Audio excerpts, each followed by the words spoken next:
За Германы хүүхдийн Мюнхний хүүхдийн эмнэлгийн профессор Берт Холтын фолийн хүчлийн зөвлөгөөг хүчлэн өгч байна.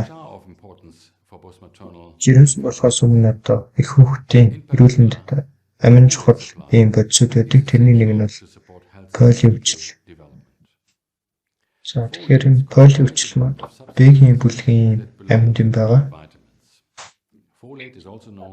Болоод буюу фолийн хүчлийг Б9 амьд юм гэж нэрлэдэг. За энэ нь биеийн олон үйл ажиллагаанд зайлшгүй шаардлагатай ийм амьд юм байгаа.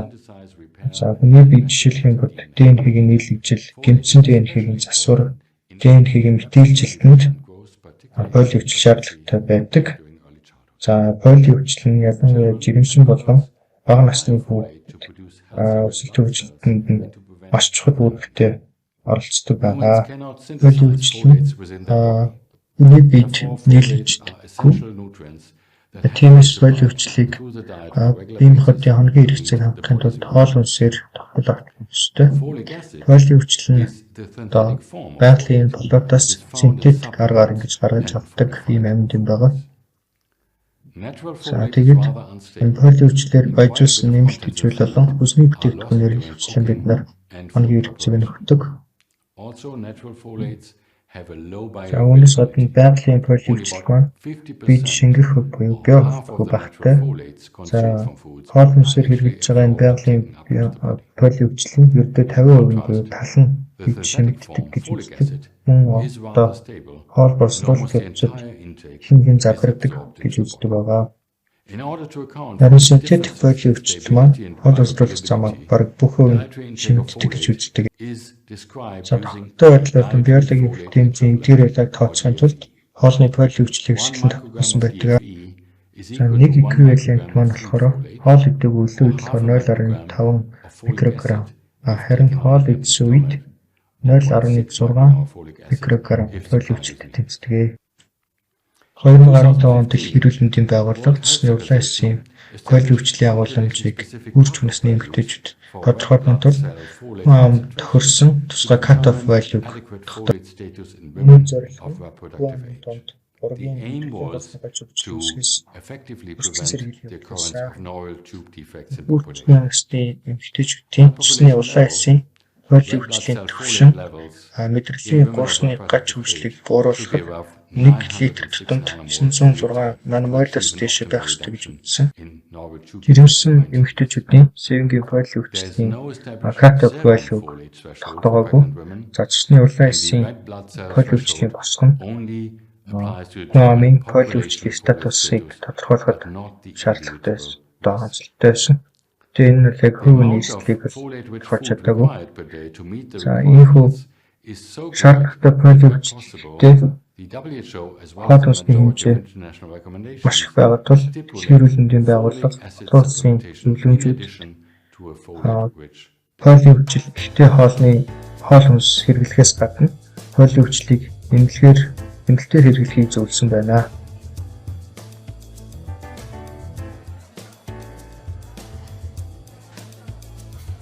Фолийн хүчил нь навч гэсэн латин үгнээс гаралтай. Фолийн хүчил нь олон төрлийн хоол хүнсэнд байгалиасаа байдаг бөгөөд ялангуяа хар ногоон өнгийн навч дургамлууд, буурцх дургамал, цитрус, жимс, жуус зэрэг их хэмжээтэй агуулдаг.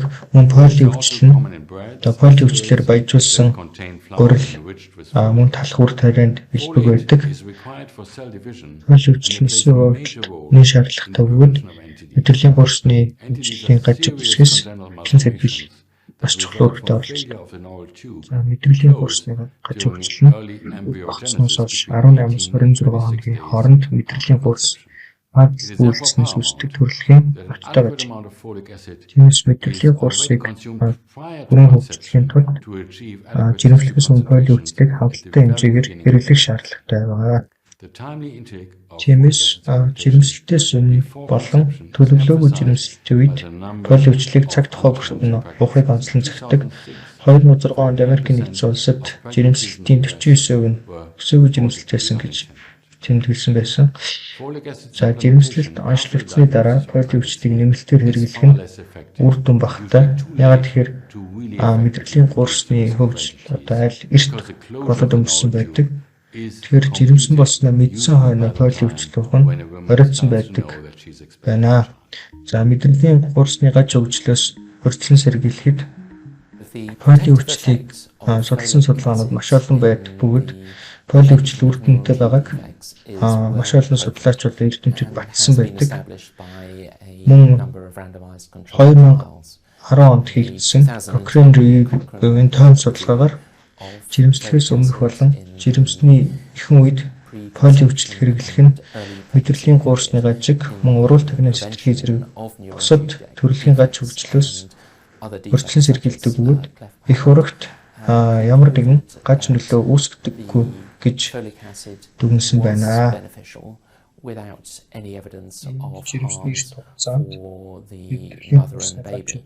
In fact, around 72% of neural tube defects could be prevented by folic acid during this time period, either alone or in combination with other vitamins and minerals. An excellent example of the benefits of folic acid fortification of flour comes from the United States, and here folic acid fortification was first introduced in 1946 mandatory fortification from 1948 with 140 micrograms of folic acid per 100 grams of flour, and immediately following this, the prevalence of births began to decline. And indeed, folic acid fortification of flour is now estimated to prevent around 1,000 neural tube defect births annually. And this success has led to other countries globally introducing mandatory folic acid fortification. And 86 countries worldwide now have such legislation in place. Because the increased needs in early pregnancy are very different to meet, it is down to intake alone. The most widespread strategy used is a supplement of multivitamin containing 400 to 800 microgram of folic acid, even in the case of fortified food. Many national and international nutrient requirement setting bodies recommend an intake of 600 microgram per day of dietary folate during pregnancy. However, for the purpose of reducing the risk of NTDs, it is recommended that women, in addition to the dietary folate intake, also consume at least 400 micrograms per day of folic acid in the form of a supplement or with fortified foods. This should be started at least 1 month prior to conception and continued until at least 12 weeks of pregnancy. After the first week of pregnancy, women should increase their folic acid supplement dosage to about 800 micrograms per day. Globally, more and more guidelines are suggesting that not only pregnant women, but all women of age should take a daily folic acid supplement. This is an attempt to reduce the risk of novel tube defects in unplanned pregnancies as well as in pregnancies. Дэлхийд даяар одоо нийтлэгч олдор төвчүүдэд зөвхөн жирэмсэн эмэгтэйчүүдгүй хүүрчгэн насны жирэмсэн бос бусад эмэгтэйчүүд өдөр бүр фолийн хүчлийг нэмэлтээр уух хэрэгтэй гэж зөвлөсөн байна. Энэ төрөлсөн болон төлөвлөгөөгүй жирэмсийн үед тэдний тусны гаж хүчлийг бууруулах юм оролдлого болж байгаа.